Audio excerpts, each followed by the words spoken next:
तो कैसे हैं मेरे दोस्तों। एक बार फिर से आप सभी का हम स्वागत कर रहे हैं आपके अपने YouTube चैनल ज्ञान विद सचिन में एंड एप्लीकेशन ज्ञान विद सचिन में। तो दोस्तों, पॉलिटेक्निक सेकंड सेमेस्टर 2026 की बात कर रहे हैं हम लोग, क्योंकि हर साल अलग अलग पेपर बनता है, हर सेमेस्टर में अलग अलग पेपर बनता है। तो पॉलिटेक्निक सेकंड सेमेस्टर 2026 के F EEE के इम्पोर्टेंट क्वेश्चन का डिस्कशन कर रहे हैं। Chapter wise important question discuss करने वाले हैं। आप सभी को उन क्वेश्चंस को बता देंगे जो आप सभी के एग्जामिनेशन में आने वाले हैं। तो F EEE जो है वो हमारे BT UP सेकेंड सेमेस्टर का एक कॉमन सब्जेक्ट है। आप सभी की बैक नहीं लगेगी, ये आप सभी को मैं पर्सनली जिम्मेदारी देता हूं।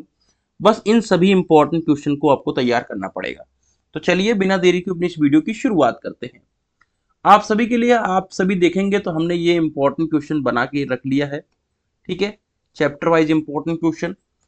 पहला हमारा चैप्टर है ओवरव्यू ऑफ इलेक्ट्रॉनिक कंपोनेंट। ठीक है, देखो हमारे सामने सिलेबस भी है और हमारे सामने PYQ पेपर भी है। तो आप सभी को PYQ पेपर भी मैं अपलोड करने वाला हूं।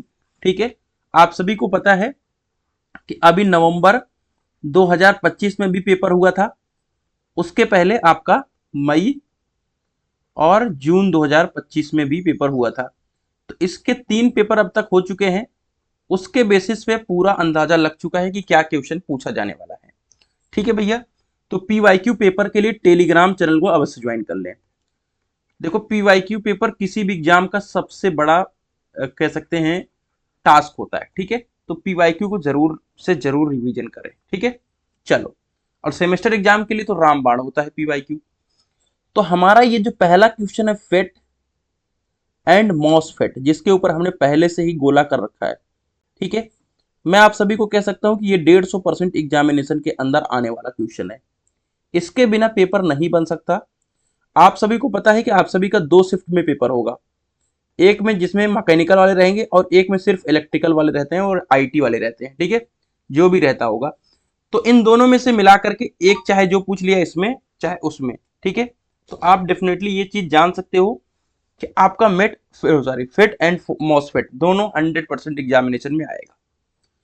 अब आइए, यहां पे लिख देता हूं मैं ट्रिक। अब ट्रिक क्या है मेरे दोस्तों, आइए ट्रिक को भी समझाते हैं। क्वेश्चन है PN जंक्शन डायोड के फॉरवर्ड एंड रिवर्स बाइस का सचित्र वर्णन करें। मैं आप सभी को बता दूं कि अप्लाइड फिजिक्स सेकंड में ये चीज पूछी जाती है और ये अप्लाइड फिजिक्स सेकंड के सिलेबस में है। तो अगर आप सभी अप्लाइड फिजिक्स के लिए पढ़े या इसके लिए पढ़े, दोनों बात तो सेम है। तो अप्लाइड फिजिक्स के हिसाब से देखा जाए तो इस क्वेश्चन को इस चैप्टर में नहीं रहना चाहिए, क्योंकि आप ऑलरेडी पढ़ रहे हो, लेकिन यहां पर है तो आपके लिए डबल बेनिफिट है कि ऐसे क्वेश्चन को 100% पढ़ करके जाएं। क्यों? क्योंकि दोनों जगह में से कहां पर आता है नंबर आपका इंक्रीज होगा। अगला है, और ये भी क्वेश्चन आप सभी का 100% की प्रोबेबिलिटी रखता है। क्यों? क्योंकि दोनों में से एक जगह तो आना ही आना है, इसमें कोई दो राय है ही नहीं। अगला है एक्टिव एंड पैसिव कंपोनेंट्स क्या है, और इंडक्टर एंड उसके टाइप्स। ये PYQ क्वेश्चन है, 100% आप सभी के एग्जामिनेशन में लड़ने वाला क्वेश्चन है।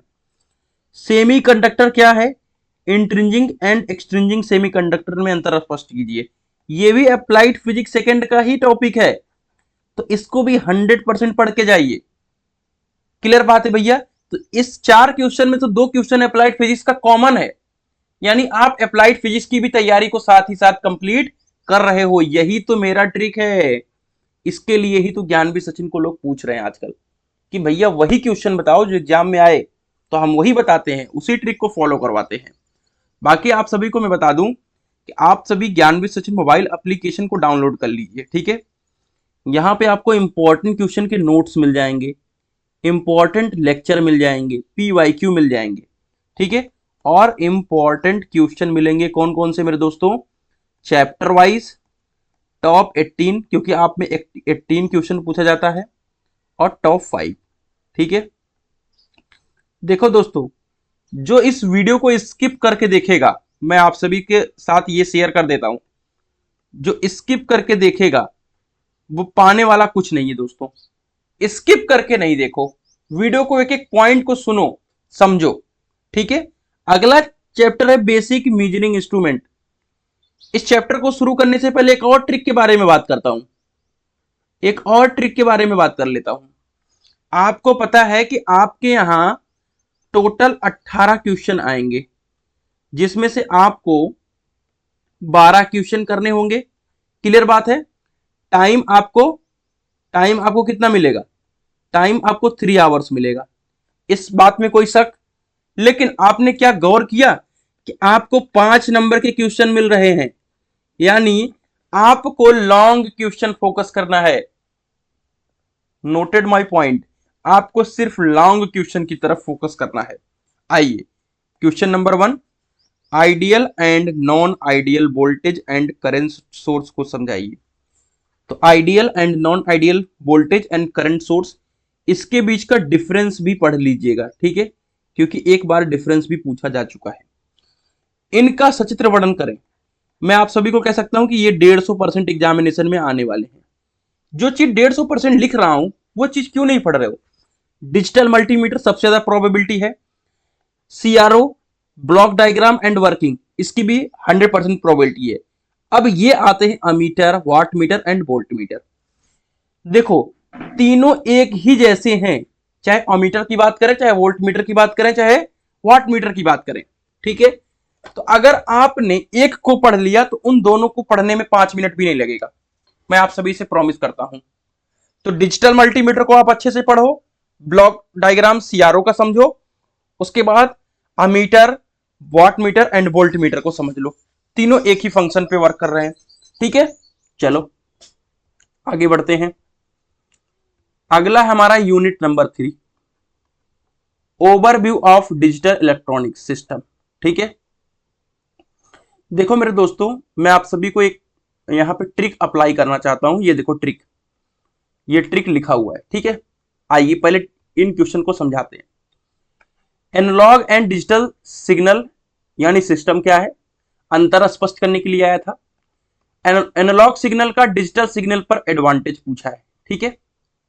क्लियर बात है, पढ़ना पड़ेगा इसको, क्योंकि आपको यहाँ पे डिजिटल की बात ही पूछा जा रहा है, डिजिटल का, ठीक है। तो इस क्वेश्चन की प्रोबेबिलिटी आप सभी को 100% रहेगी। अब अगला क्वेश्चन इसके अंदर 150% बन जाएगा, ठीक है। लॉजिक गेट के ट्रुथ टेबल और सिंबल को समझाना है, जिसमें एंड गेट आता है, और गेट आता है, नॉट गेट आता है, नैंड गेट आता है, नॉर गेट आता है, एक्सनॉर गेट आता है। ये सारे गेट हैं, 6 गेट हैं। इनके ट्रुथ टेबल को पढ़ना पड़ेगा और सिंबल को पढ़ना पड़ेगा, ठीक है भैया, कोई बात नहीं। अब ट्रिक समझो कि ये टॉपिक से 2 क्वेश्चन तो बनते ही है, एक तीसरा क्वेश्चन बनेगा, और तीसरे क्वेश्चन के लिए हमको ये दोनों टॉपिक पढ़ना पड़ेगा। बूलियन एल्जेब्रा जो कि टफ लगता है, और नंबर सिस्टम ये भी कॉम्प्लिकेटेड है। बनेगा इसमें से एक क्वेश्चन, और ये भी ऑप्शन में आएगा। ये ऑप्शन में आएगा, जैसे आपको 3 क्वेश्चन मिलता है, ठीक है, 1, 2 और 3, ठीक है। इसमें से कोई 2 ही तो करना होता है, तो ये जो क्वेश्चन रहेगा ये ऑप्शन के अंदर रहेगा। और इतना मेहनत करके इन 2 क्वेश्चन के लिए, ठीक है, आपको ज्यादा परेशान होने की आवश्यकता नहीं है। और नहीं आएगा तो एक वो भी चांस बच जाएगा कि 2 ही दूसरा क्वेश्चन।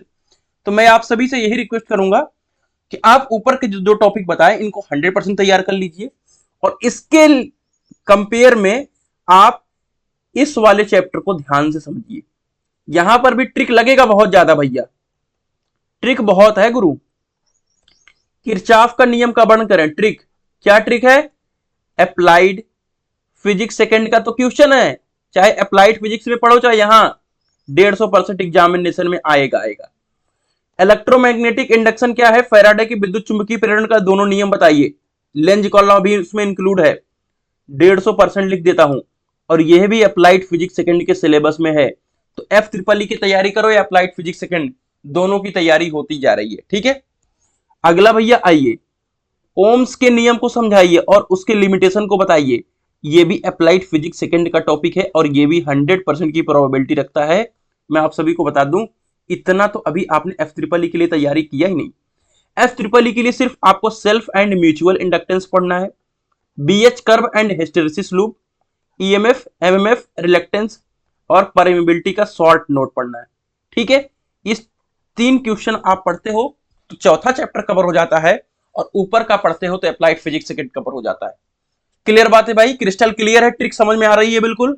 चलिए आगे बढ़ते हैं, यूनिट नंबर 5 आइए, ट्रिक की तरफ आइए। ठीक है, देखो यूनिट नंबर 5 में एसी सर्किट है, और ये काफी टफ है, और यहां से सिर्फ एक क्वेश्चन आ रहा है, वो भी ऑप्शन में।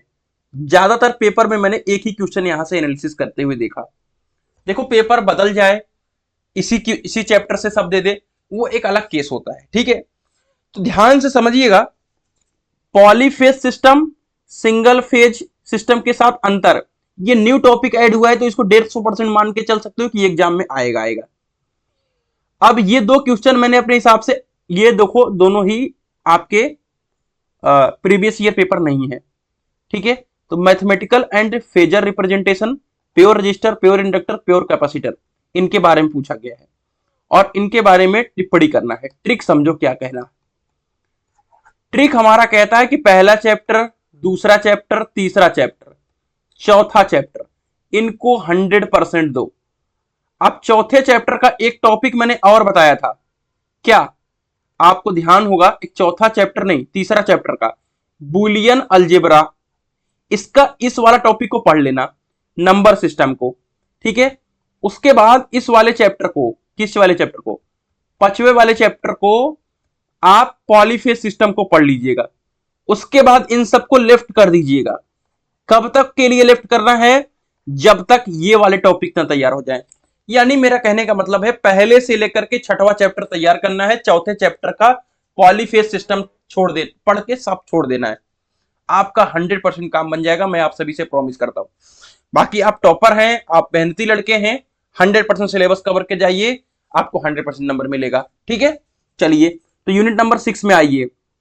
यहां से दो क्वेश्चन 150% वाले बनते हैं, जिसमें से पहला है सिंगल फेज इंडक्शन मोटर, और इसके 3 फेज इंडक्शन मोटर। तो सिंगल फेज इंडक्शन मोटर अभी पूछा नहीं गया है, तो डेफिनेटली पूरी उम्मीद है आने की। ये भी पूछा नहीं गया है, तो ये भी पूरी उम्मीद है 100% आएगा। क्यों? क्योंकि विभिन्न प्रकार के डीसी मशीन को समझाइए और मोटर की ईएमएफ इक्वेशन बताइए।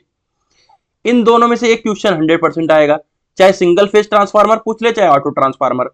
तो इन दोनों में से एक क्वेश्चन पकड़ लो, और इन दोनों में से एक क्वेश्चन पकड़ लो, और ये भी अगर आ गया तो 3 क्वेश्चन इस चैप्टर से बन जाएंगे।